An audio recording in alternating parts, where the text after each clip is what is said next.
చూసినరా సర్కారు దవాఖానలో ట్రీట్మెంట్ తీసుకుంటున్న వీళ్ళంతా ఆంధ్రప్రదేశ్ రాష్ట్రంలో ఉన్న గుంటూరు జిల్లా పెదనందిపాడు మండలం అన్నపర్రు గురుకుల హాస్టల్లో ఉండుకుంట చదువుకునే విద్యార్థులట. మరి వీళ్ళంతా దవాఖానకి ఎందుకు పోయిండ్రంటే మంత్రి నారా లోకేశం సారు చూసుకుంటున్న చదువుల శాఖల కొలువులు చేసేటోళ్ళు వీళ్ళకు వండి పెట్టిన బువ్వ తిని దవాఖాన పాలయ్యిరట.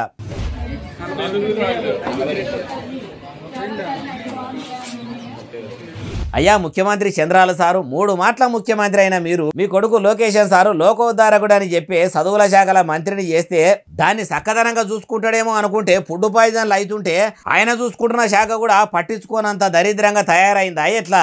మరి లోకేశన్ సారు నిజంగానే పట్టించుకుంటలేడా? నారా చంద్రాల సారుల కొడుకు వచ్చి మా హాస్టల్లో వచ్చి చూసేది ఉన్నదా అని ఇట్లా హాస్టల్ సిబ్బంది అడ్డమైన కూడు వండి పెడుతుండ్రో ఏమో గాని ఆ పాడుమల్లె కూడు తింటే పిల్లలకు సలిజరం వచ్చిందట. కక్కుడు బయలు పెట్టి పోరగాన్ల పానాల మీదికి వచ్చిందట. మీ కొడుకు చూసుకుంటున్న చదువుల శాఖలనే ఇట్లుంటే ఇంకా తతిమ శాఖలు ఎట్లుండాలి సారు? విజన్ ఉన్న ముఖ్యమంత్రి అయినా మీ ఏలుబడిలనే ఇట్లుంటే ఎట్లా సారు? అట్లా ఖరాబైన కూడు పెడుతున్న వాళ్ళ కథేందో మంచిగా అరుచుకోండి అంటుర్రు ఈ ముచ్చటిన్నోళ్ళు.